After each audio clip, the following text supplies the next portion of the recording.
অসুস্থ সাপে কামড়ানো রোগীর পাশে দাঁড়ালেন, বাঁচালেন রোগীর প্রাণ।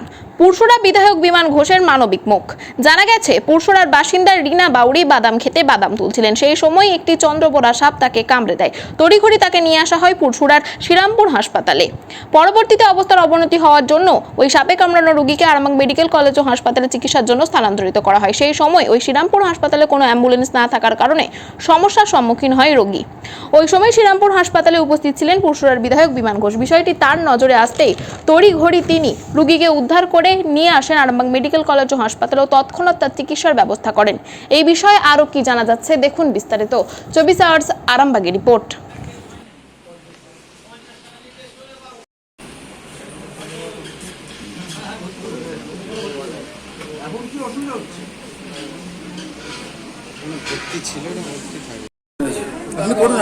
আপনি করুন।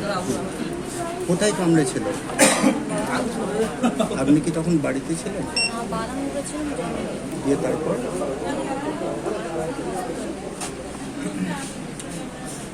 দিয়ে এখন কি সমস্যা হচ্ছে?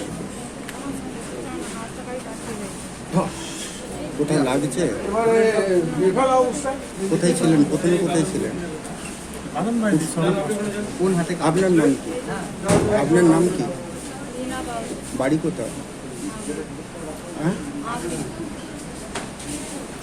বারামুড়িতে গেল, বারামুড়িতে গিয়ে সেইখানেই ওই চন্দ্রবোরা সাপে কামড়টা দিল। বুঝলি কি হয়েছিল ঘটনাটা?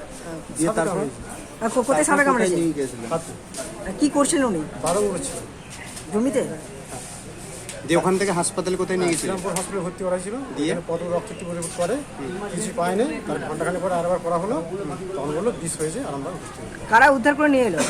উদ্ধার করে স্থানীয় বিধায়ক গিয়েছিলেন? হ্যাঁ, স্যার আমাদের ছিল শ্রীরামপুর হসপিটালে। অ্যাম্বুলেন্স কি ছিল না? না, গাড়ি ভাড়া পাওয়া যাচ্ছিল না, স্যারের গাড়ি তাই আমাদেরকে আরামবাগ নিয়ে আসা হলো। আপনার নাম কি? আমার নাম রতন বাবু, যিনি আহত হয়েছেন কে হন? আমার স্ত্রী কি নাম কি ওনার? নাম? রিনা বাবু। কোন হাতে কামড়েছে?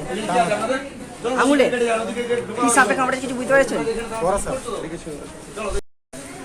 আজকে আমাদের স্পেশালি ডক্টর সর্বশী গঙ্গোপাধ্যায়ের বলিদান দিবস উপলক্ষে আমি পুরসুরা শ্রীরামপুর হসপিটালে, ওখানে যে সমস্ত চিকিৎসারত রোগীরা আছে তাদেরকে ফল সামগ্রী, বিভিন্ন সামগ্রী দিতে গিয়েছিলাম, খাদ্য সামগ্রী।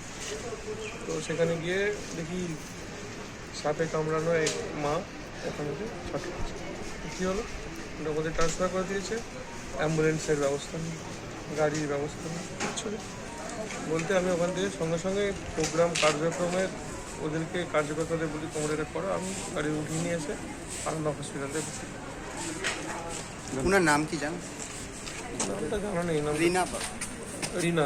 বুঝি হসপিটালে কি অ্যাম্বুলেন্স পাওয়া যাচ্ছিল না? না, অ্যাম্বুলেন্স তো পাওয়াই যাচ্ছিল না, গাড়িও ছিল না। মানে যে পেশেন্টের অবস্থা আস্তে আস্তে এই হচ্ছে, সঙ্গে সঙ্গে আমার নিজের গাড়িতে উঠিয়ে নিয়ে